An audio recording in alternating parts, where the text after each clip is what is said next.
Bonsoir, c'est après-demain, mercredi, que Serge Dassault devrait être entendu par les juges sous un régime de garde à vue. Les auditions du sénateur auront lieu dans un cadre médicalisé. Compte tenu de ses presque 89 ans, Serge Dassault pourrait être autorisé à rentrer le soir chez lui pour revenir ensuite le lendemain matin répondre aux questions des juges. Rappelons que les magistrats s'intéressent à des suspicions d'achat de vote à Corbeil que l'ancien maire de la ville a toujours réfuté, tout comme d'ailleurs son successeur à ce fauteuil de maire, Jean-Pierre Bechter.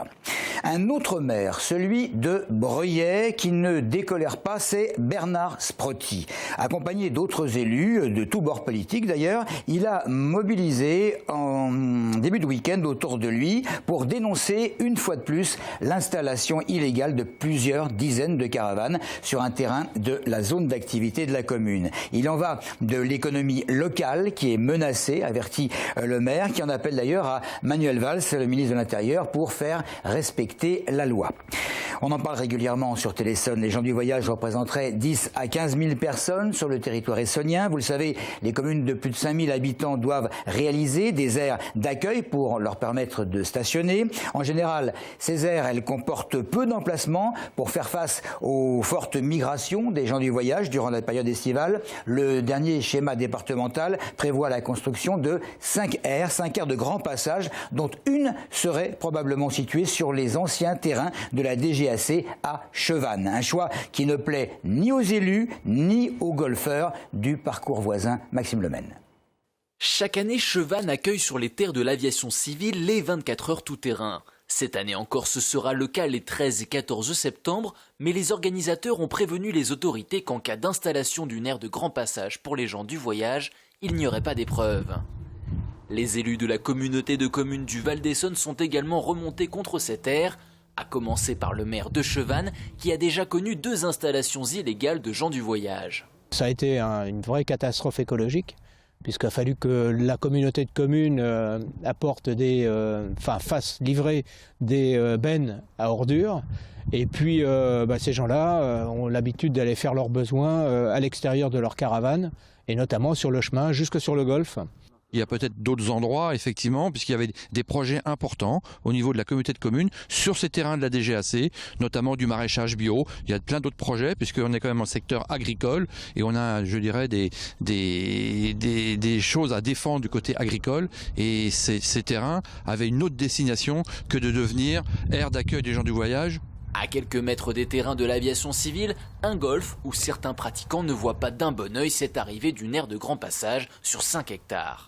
Ça me paraît inadapté par rapport à l'environnement qui est tout autour de nous. Moi, je ne suis pas tellement pour, parce que j'ai eu déjà des cas ailleurs. À chaque fois, c'est des détériorations, des salissures. La communauté de communes du Val d'Essonne fait circuler une pétition et a demandé un rendez-vous en préfecture. Ces élus se disent prêts à aller, s'il le faut, jusqu'à manifester contre le projet.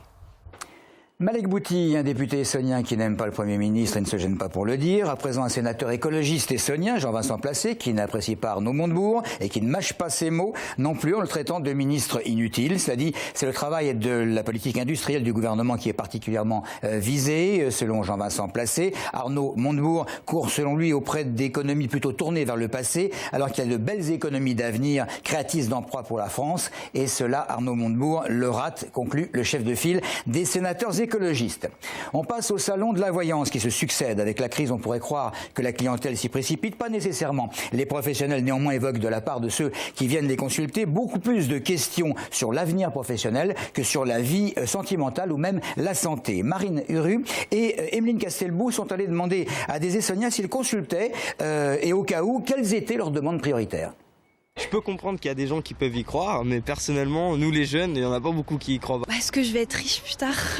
Au sujet de l'amour, de l'argent, enfin ce qui pourrait m'arriver quoi. Si je vais être heureuse dans les 10 prochaines années. Croire à la voyance, non, parce que je pense qu'on ne peut pas prévoir ce qui va se passer dans le futur. Des fois, il vaut mieux pas savoir. Hein. Oh là, très difficile, sujet très délicat. Je crois en des forces secrètes cachées, mais l'astrologie au jour le jour, style Madame Soleil, non, j'y crois pas.